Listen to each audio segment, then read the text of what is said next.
Reiz, tālā zemē, senos laikos, varbūt netik tālā un netik senos, karalisko ģimeni pārsteidza laime. Piedzima mazais princis, kurš tika lepni nosaukts par Nauri. Un kā jau visiem maziem prinčiem ir pieņemts, viņš bija skaists, smaidīgs, bet atšķirībā no citiem prinčiem arī omulīgs. Arī otrā pasaules malā jau bija noticis brīnumjauks notikums. Bija dzimusi princese, kurai karaļpāris deva cēlo vārdu brīnumdaļā Līga. Bet tā kā brīnumdaļā Līga izrunāt bija samērā neērti, vārdu garumu pēc, karaļpāris, radi, draugi, zvēri, citi lopi un kaimiņu karalistes kuprainais leprekaunu Džindžers Omidžetīs II sauca viņu vienkārši Līga. Kā jau īstām princesēm pienāks, Līga bija skaista, ar zeltainiem matiem, bet atšķirībā no citām princesēm viņa izcēlās ar brīnum jaukiem smiekliem. Lieki būtu piebilst, ka ne Nauris, ne Līga, viens par otru esmību, nemaz nenojaut, pat nedrusku, ne? Nemazliet. Godīgi. Līgā jau no mazotnes bija saskatāma ar neko nesajaucama mīlestība pret maziem bērniem, smalkām izklaidēm, kultūru un augu valstību. Jau tad bija redzams, ka gados viņa kļūst par pasaulē atpazīstamu un slavenu pedagoģi, mākslinieci un floristikas guru.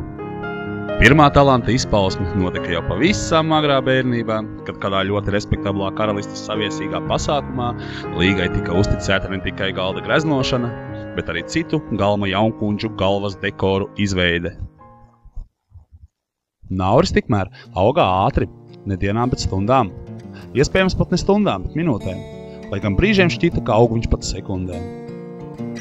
Viņš ar izcilību pabeidza mazo prinču un princešu pirmsskolas izglītības iestādes Saulīti, kurā pat pasniedzēji karalistes gaišākie prāti bija pārsteigti par Naura gudrību, laipnību, labsirdību un vēl dažām pāris normālām īpašībām. Tāpēc izlaiduma ballē viņš tika tērpts goda tērpā. Visvarenais lācis. Lieki piebilst, ka visvarenais lācis bija visiekārojamākais un visprestižākais no visiem karalistes tērpiem. Nauris bija lepns un izbaudīja brīdi. Pēdējo reizi lepni nobildējies Saulītes solā, Nauris devās pretī jaunām zinībām, bet nu jau karaliskās skolas solām. Šis posms Naura dzīvē paskrēja tik ātri, ka netika iemūžināts nevienā bildē. Gan arī nevienā. Pēc karaliskās skolas pabeigšanas, liek piebilst, ka to viņš pabeidz ar izcilību, Nauris devās pie karalistes labākajiem amatniekiem amatus apgūt. Precīzāk viņš bija nolēmis apgūt galdnieku amatu. Jūs jautāsiet, kāpēc? Es jums tūlīt pateikšu, kāpēc. Visiem prinčiem jau no bērnības ir zināms, ka savu princesi nav nemaz tik viegli atrast. Mēs taču visi zinām tos aiz 39 kalniem, aiz 39 jūrām, vai, teiksim, lai iegūtu princeses roku, tev būs jānogalē pūķis. Nemaz nerunājot par to, ka pašas princeses regulāri iekuļas visādās likstās. Teiksim, princese ir ieslodzīta pašā augstākajā tornī. Kā tikt viņai klāt? Var jau, protams, cerēt, ka princese būs izaudzējusi tik garu pizi, ka par to varēs uzlīst augšā. Tā labi. Matu augšanas ātrums ir maksimums 2 cm mēnesī. Tātad gadā mati var izaugt ne vairāk kā 24 cm. Teiksim, turaiz torņa mūra augstums sastāv 30 metrus, un tas nebūtu nav augstākais tornis, kurā var ieslodzīt princesi. Tātad, veicot elementārus matemātiskos aprēķinus, lai izaudzētu 30 metrus garu pizi, ir nepieciešams 125 gadi.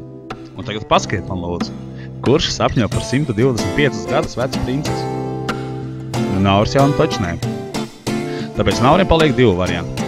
Pirmais ir pārāk bīstams princeses dzīvībai, otrs sevi iekļauj trepi būvēšanu. Jā, tieši tāpēc galdnieks. Līga no mazas meitenes bija kļuvusi par smalku jaunkundzi. Puķis viņa mīlēja vēl joprojām, un brīžiem pat šķita, ka to priekšā viņa pati uzplaukst reizē ar ziediem. Šo graciozo daļumu viņa saglabāja piedaloties dažādās karalistes ballēs, kur citas meitenes aiz skaldības viņa pat turēja, lai Līga nesāktu piekārtot paviršos un negaumīgos telpas dekorus. Bet tādos brīžos Līga neapjuka un saglabāja mieru, savu neatvairāmo smaidu un vietu rindā pēc kanēļa pulciņiem. Vēl šodien pasaules modes kritiķi ar ieplestām mutēm un acīm stāsta par neticamu gadījumu, kad Līga, bildējoties konkursā karaliskā mode piepūšamajā laivā, paralēli spēja pieskatīt uz skatu līdz paņemtu bērnu.